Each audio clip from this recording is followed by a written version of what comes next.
আসসালামু আলাইকুম। নাহাস কিচেনে সবাইকে স্বাগতম। আশা করি সবাই ভালো আছেন। আমিও আল্লাহর রহমতে ভালো আছি। আজকে আবারও চলে আসলাম নতুন ভিডিও নিয়ে আপনাদের মাঝে। ভিডিওটা হচ্ছে নতুন আলু সিম দিয়ে লাউ শাক ভাজি, সাথে থাকবে লাউ পাতা দিয়ে চাপা ভর্তা, সালাদ থাকবে কাঁচা মূলা। তো চলুন কেটে কুটে ধুয়ে পরিষ্কার করে আবার চলে আসবো আপনাদের মাঝে।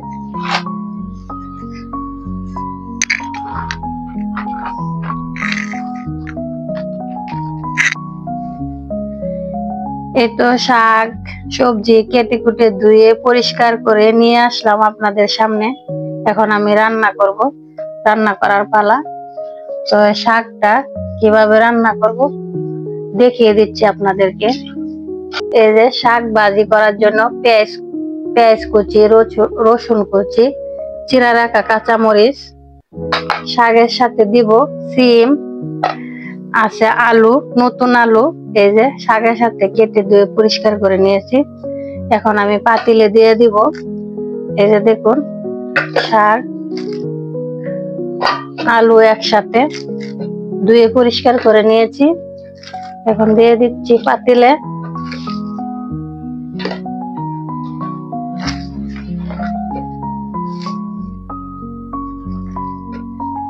এখন দিয়ে দিব সিম। এটাকে অনেকে হাত পিঞ্জা শাক বলে, কেউ বলে লাবড়া শাক। আমরা আমাদের বাসায় দুইটা নামে চিনি, আপনারা কোন নামে চিনেন কমেন্ট করে জানাবেন। এই তো শাক রেডি হয়ে গেল। আর আছে সাথে লাউ পাতা দিয়ে চাপা ভর্তা। এই যে দেখুন আমি বড় বড় লাউ পাতা ধুয়ে পরিষ্কার করে নিয়ে আসলাম। চাপাটাও আমি ধুয়ে পরিষ্কার করে নিয়ে আসলাম। এই যে দেখুন চাপা মাথা ফেলে, লেজ ফেলে ধুয়ে পরিষ্কার করে নিয়ে আসছি। এখন দেখুন একটা পাতা দিয়ে এভাবে পেঁচিয়ে অন্য পাতাটির মধ্যে এভাবে দিয়ে দিব।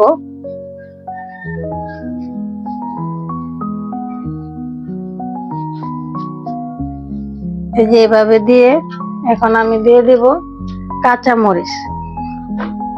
এই যে দিয়ে দিলাম কাঁচামরিচ। যে যতটুকু জাল খাবেন সেই মাপে আমি আমার পরিমাণ মতো দিয়ে দিচ্ছি। এখন দিয়ে দিব চাপা শুটকি, লাউ পাতা, দিয়ে দিব গোটা গোটা রসুন। চাপা শুটকির সাথে রসুনটাই যায়। তার সাথে আছে নতুন আলু দিয়ে সিম ভর্তা। এই যে দেখুন আলু আমি ধুয়ে পরিষ্কার করে নিয়ে আসলাম। এখন দিয়ে দিব পাতিলে। এই যে সিম এভাবে ধুয়ে পরিষ্কার করে নিয়ে আসলাম। এখন আমি দিয়ে দিব সিম,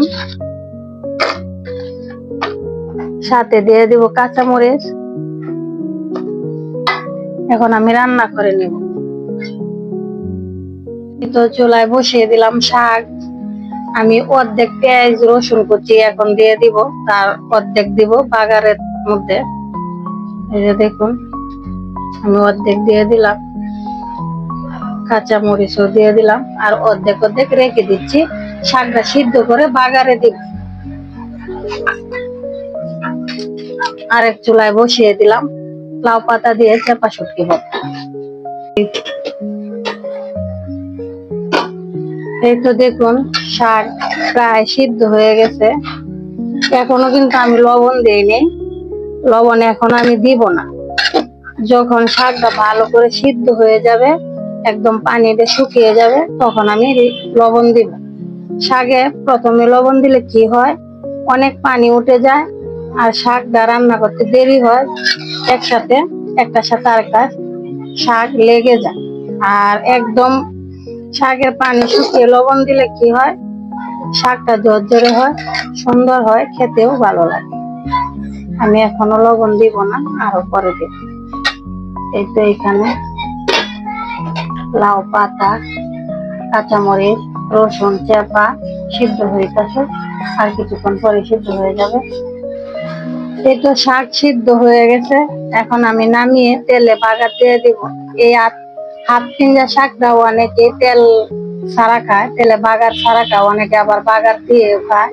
আমি বাগার দিয়ে খাবো, তাই আমি এখন তেলে বাগার দিব। এই যে নামিয়ে নিলাম। দেখুন পানি শুকিয়ে গেছে। একদম পানি নাই, জর্জরে হয়ে গেছে। তো চুলায় কড়াই বসিয়ে দিলাম, এখন দিয়ে দিব পরিমাণ মতো তেল। এই হাত পিঁড়া শাকটা অনেকে তেল ছাড়া ভালোবাসে, আবার অনেকে তেল দিয়ে ভালোবাসে খেতে। আমি তেল দিয়েই ভালো পাই, তেল ছাড়া খাইতে আমার কাছে ভালো লাগে না, তাই আমি তেলে বাগা দিয়ে খাবো, এই জন্য বাগা দিতেছি। আপনারা কিভাবে খান কমেন্টের মধ্যে জানিয়ে। দিয়ে দিলাম পেঁয়াজ কুচি, দিয়ে দিলাম রসুন কুচি, দিয়ে দিলাম চিড়ে রাখা কাঁচামরিচ। এগুলাকে নেড়ে চেড়ে কিছুক্ষণ লাল লাল করে ভেজে নিই।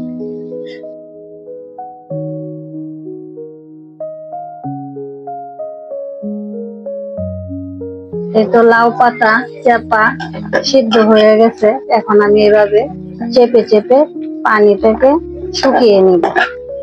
এই তো পেঁয়াজ রসুন কাঁচামরিচ ভাজা হয়ে গেছে, এখন আমি শাক দিয়ে দিব। এই তো এখন আমি শাক দিয়ে দিব এভাবে।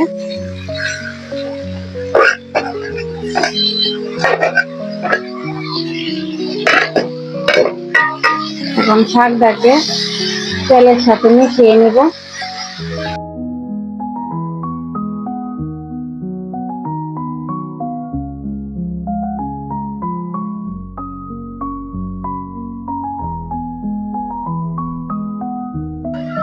এই তো লাউ পাতা চাপা শুটকি সিদ্ধ হয়ে গেছে, এখন আমি নামিয়ে নিব। এদিকে বসিয়ে দিলাম সিম নতুন আলু। সর্বশেষ দিয়ে দিলাম লবণ স্বাদ মতো। এখন লবণ শাকের সাথে মিশিয়ে নিব। সবার লাস্টে লবণটা দিলে ভালো হয়, শাকটা ঝরঝরে হয়, পানি কম ওঠে।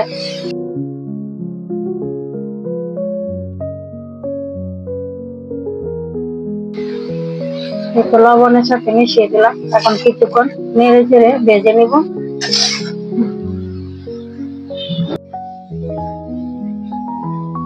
এটা শাক ভাজি হয়ে গেছে, এখন আমি নামিয়ে নিব।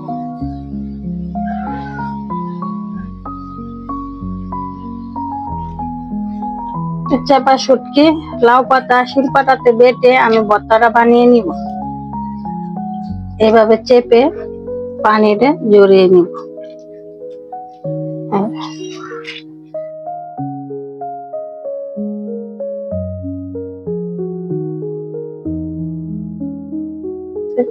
এখন আমি কাঁটাটা আলাদা করে ফেলে দিব। এই তো কাঁটা বাছা হয়ে গেছে, এখন আমি লবণ স্বাদ মতো লবণ দিয়ে বেটে নিলাম।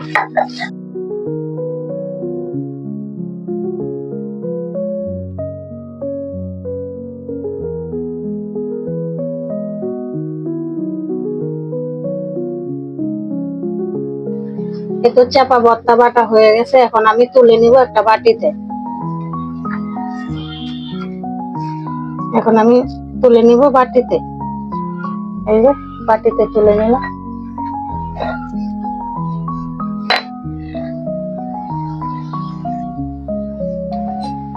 এই যে দেখুন সিম আর আলু সিদ্ধ করা হয়ে গেছে, এখন আমি চুলা থেকে নামিয়ে নিব। এই যে দেখুন সিদ্ধ হয়ে গেছে, একদম পানিতে এইভাবে আমি শুকিয়ে নিয়েছি।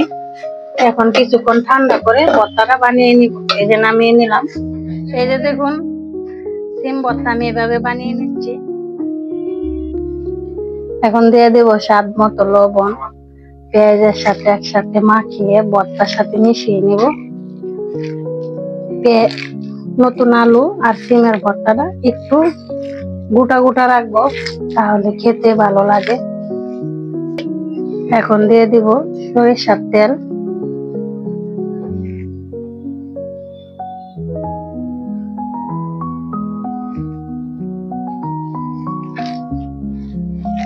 আবারও সরিষার তেল দিয়ে মাখিয়ে একসাথে মিক্স করে নেব এটা হাত দিয়ে। এই তো ভর্তা মাখানো হয়ে গেছে, এখন আমরা ভাতের সাথে পরিবেশন করব। এই যে দেখুন মাটির প্লেটে ভাত নিয়েছি সিম ভর্তা নিব। এখন নতুন আলু দিয়ে লাউ শাক সিম দিয়ে ভাজি, এই যে দেখুন, নিয়ে নিব চাপা শুটকির ভর্তা। আমার এই 3টা রেসিপি একসাথে আপনাদের কেমন লাগলো কমেন্ট করে জানাবেন। ভাতের সাথে লাউ পাতা দিয়ে চাপা শুটকি ভর্তা, নতুন আলু দিয়ে সিম ভর্তা, লাউ শাক ভাজি, নতুন আলু দিয়ে সিম দিয়ে লাউ শাক ভাজি, সালাদ আছে কাঁচা মূলা, আর আছে লেবু।